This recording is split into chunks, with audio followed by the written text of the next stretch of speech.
What's up, my dudes? Will Eli Tomac win the 2019 Supercross Championship? Well, that's what this video is all about. So, basically, fun fact is I actually predicted pretty much exactly what happened last year, both in the 450 class and with the 250 class, at least for Plessinger. Anyways, I used to call him Plessinger, but I think that's actually wrong. I think it's Plessinger. But either way, all these motocrossers with these weird-ass names. Villapinoto, bro. Basically, I predicted that last year, or I guess technically it was like year before last, I predicted that Eli Tomac probably wasn't going to win the championship last year. Or the 2018 Supercross Championship, right?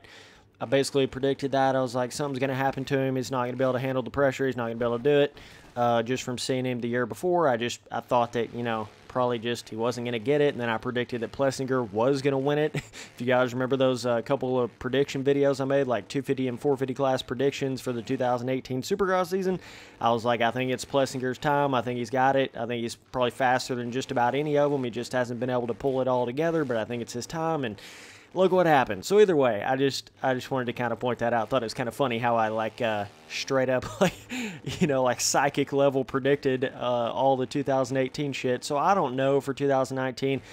I've got this, and this is gonna piss off some Eli Tomac fans and whatever. I like Eli Tomac. I think he's probably the fastest guy out there, right? I'm not trying to question that. As far as like raw speed, talent, he's got all of that. I just feel like this is just my own personal opinion, right? Okay? And it always is just my own personal opinion. But I just want to make that a really big point.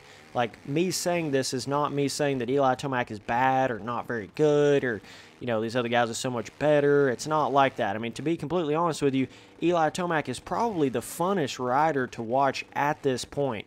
He is the most reminiscent of the Villapoto days and that sort of speed level. Him and like Roxon are probably the closest to that right now. Whereas a lot of the other guys are just they're just mellow riders. Like I don't know how else to explain it really, but and it's funny to say that because Anderson's really not, his style is not mellow, but like this past season he's just been a very, like, if he needs to get a third, he'll get a third. If he needs to get a fifth, he'll get a fifth. Like, he's not going to push it over the limit. You know what I'm saying? Whereas Tomac, he's always pushing her to that absolute maximum regardless. And a lot of times, it cost him the championship in that sense. It's very different. Winning races and being the fast dude is very different than being a championship winner. You can be the fastest guy in the world, but if you cannot hold it together for every race, then you're not going to be able to win. And it's to the point now where they're so, like, you're going to have one or two of the riders that are so keen on consistency that if you just have one bad race, you're going to be set so far back in the hole that it's going to be really hard for you to come back and be able to catch back up no matter how fast you are. And I feel like we've kind of proved that the past few years with Tomac being so much faster, but getting beat out in the Supercross Championship, first by Donji and now by Anderson. So, I mean, I don't know, man. I know there's going to be a lot of you guys out there that are going to look at it like, oh, Tomac's got it this year. He's finally going to get it, right? And I can see that side of it. I really can.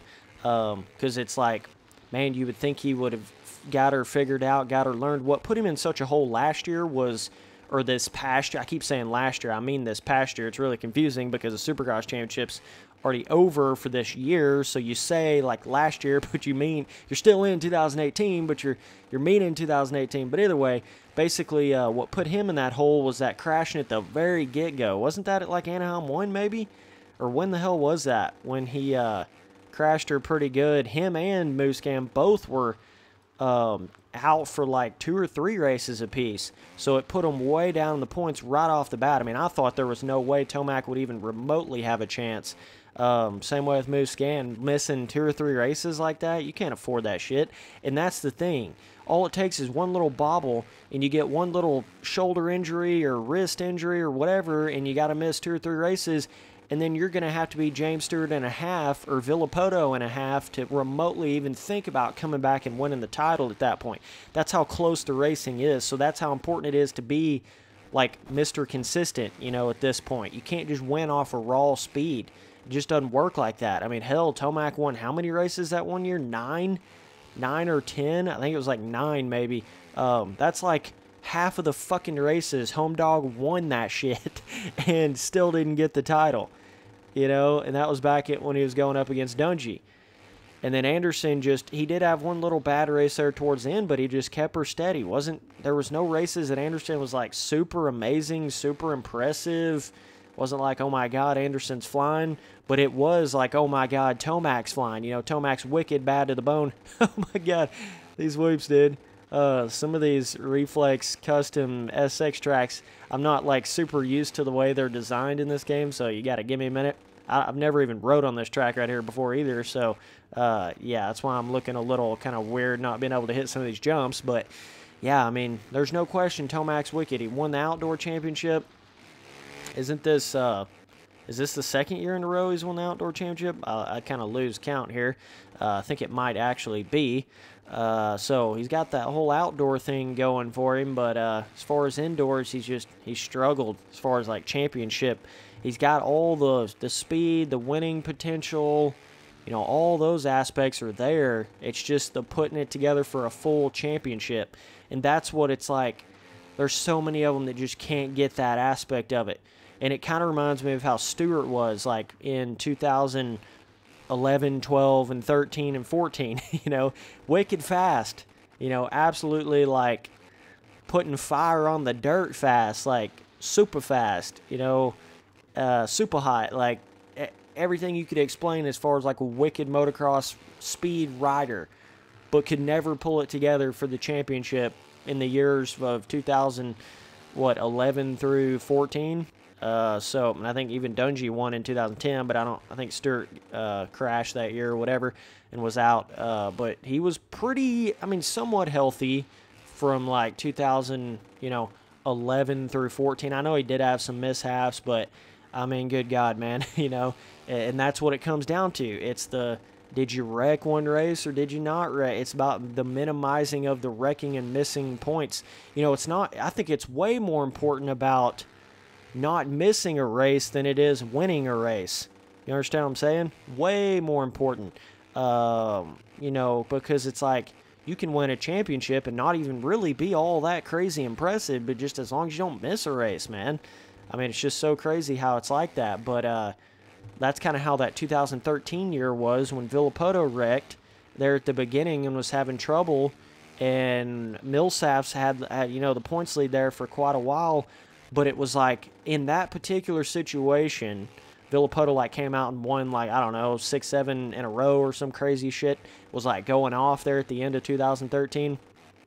And basically, I think the only reason he was able to pull that championship off was because towards the end of that, Millsaps started kind of falling apart.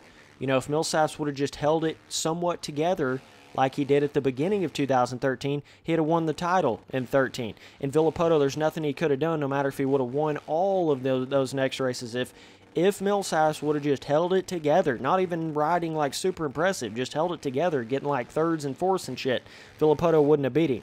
But it's the fact that, you know, Millsaps started falling apart towards the end, and then Villopoto had the opportunity to catch up because he was winning crazy races. So, yes, winning can, like, you know, going off on a crazy winning streak can help you in the title chase, but it can only do so much at the end of the day. And that's something, you know, Tomac needs to realize and everybody needs to realize. Like, and it's hard for a rider to do that. You know, a rider like Tomac or Stewart or one of them to, like, tone it down. It's basically like telling the sun not to shine. Like, motherfuckers just can't do it. You know, they're at such a crazy level that they have so much trouble with toning it down.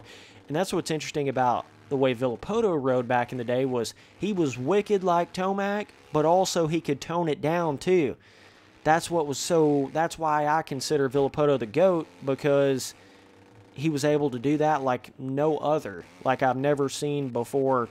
I mean, it was just crazy. He could ride even, I would even say Villopoto might have even been a little better I would come out and say that. He was a little better than Tomac is now.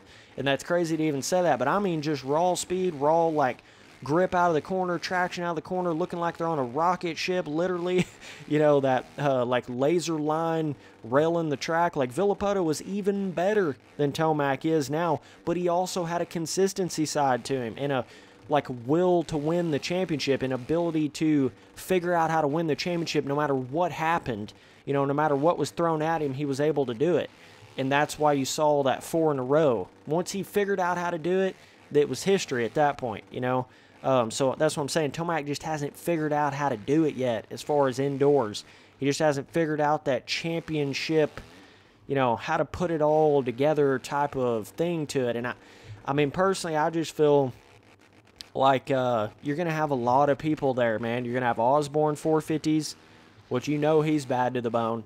I mean, craziest 250 race I've ever seen in my life was Osborne and Savacci that year. Hashtag never forget, you know. Which probably the crazier 250 ride was Villopoto and Donations, that 2007 or whenever the hell that was. But even going back to Villopoto again here. But basically, you know, you're going to have Osborne, you're going to have Plessinger moving up. Who else is moving up 450s? I don't really know, but you're still going to have Roxon there, super quick. You're going to have Anderson there, the title contender. You're going to have Barsha, which I think Barsha is going to light a fire in 2019. I don't know. I just got this weird feeling like Barsha is going to do a lot better. But I don't know. I just, and then obviously Muscan, you know, you got him there. You got dudes like Seeley in there, stuff like that. And then Reed, obviously, still there. Still there. So I don't know. I mean, it's still going to be stacked regardless of the way you look at it, basically. So that's the way I'm looking at it. Is it ain't like Tomac's just gonna get it handed to him in 19 by any stretch. I think you're gonna see big things out of Roxon. You're gonna see big things out of Barsha, and then you got Webb in there too. I don't really think Webb's gonna do it this year. You know, I think he's gonna have one of those Dungy moments where it takes him a couple years to learn the KTM. That's just personally what I feel like. I think that was a bad move to do that personally, but I feel like if he would have just spent a little more time on the Yamaha, he would have got it figured out. But you know, you got Plessinger, which is bad to the bone, and Osborne. Both of those dudes are downright bad to the bone. They're known for their speed. They're known for being quick, you know, so they're going to be right there. It may take them a couple races, but I feel like they're going to be right there racing for definitely podiums, potential wins. You know, they're known for being wicked on a dirt bike. So that's what I'm saying. It ain't like Tomac's just going to run away with it. I just don't feel like it's going to be like that. And then you're going to have Anderson in the background pulling his same, you know, consistency tactics to try to win another title, which definitely could work for him again. And I feel like Muscan's going to be playing a little bit more of a consistency tactic. Barsha's going to be going wide the fuck open. So you got all different types of riders, all different age groups of riders, all different, like, you know, tiers of riders. You got new dudes, old dudes, middle of the line dudes, the past champion. You know, you got all these things going on. And personally, and I may be wrong, but I don't feel like Tomac's going to get it. I don't think he's going to do it. I just don't. There's just weird. I don't know. I don't know why I feel like that. I mean, he's got all the speed in the world to do it, everything to do it. I just don't think he's going to do it. And I like Tomac. I think he's awesome. I like him, you know, the guy off the track and on the track. I like everything about Tomac, other than a couple little weird things he said. But I mean, you know, that's just a little pish-posh. Like, I like the guy. So it ain't nothing against him. I just don't think he is going to do it. I think it's either going to be, some random, it's either going to be like Osborne's going to come out and win it the first year, something crazy like that, or Plessinger's going to come out and win it the first year, something crazy like that, or Barsha's going to come out of nowhere and win it, or Reed's going to do something crazy, or Anderson's going to go back and win it for the second time. I don't think you're going to see the Tomac winning it, but I could be totally wrong. That's just Spencer Turley, you know, predicting the future here. Psychic, bro. I don't know. I got that weird feeling like something's going to happen. He's going to have some sort of crash, mistake, something's going to happen at some point in the season, and it's going to be hard to catch back up. It's going to play on his mind because that's happened the past 2 years in a row. You know, I don't know. Tomac's had that weird thing go on where he just has those random crashes that just, like, out of nowhere for no apparent reason. but maybe he'll get it figured out. Maybe I think you might see Tomac win in 2020 Supercross. That's personally what I feel like. I think this year is going to be more of like either a random dude or it's going to be Anderson or basically, and Tomac's going to have a little incident again, and then he's really going to figure out his issues, and then he's going to come back in 2020 and win that Supercross championship. That's my own personal, prediction of it, but either way, I know I'm going to have some Tomac fans lighting me up in the comments. No, Spitzer, it's his time, dude. He's going to win this year. Yes, and I'm betting $1 million on it. Okay, bro. That's your own opinion. So, either way, man, it's going to be fun to watch. Definitely, without a doubt. It's going to be a good old time watching me some Supercross, but appreciate you guys watching all the videos. Later, dudes.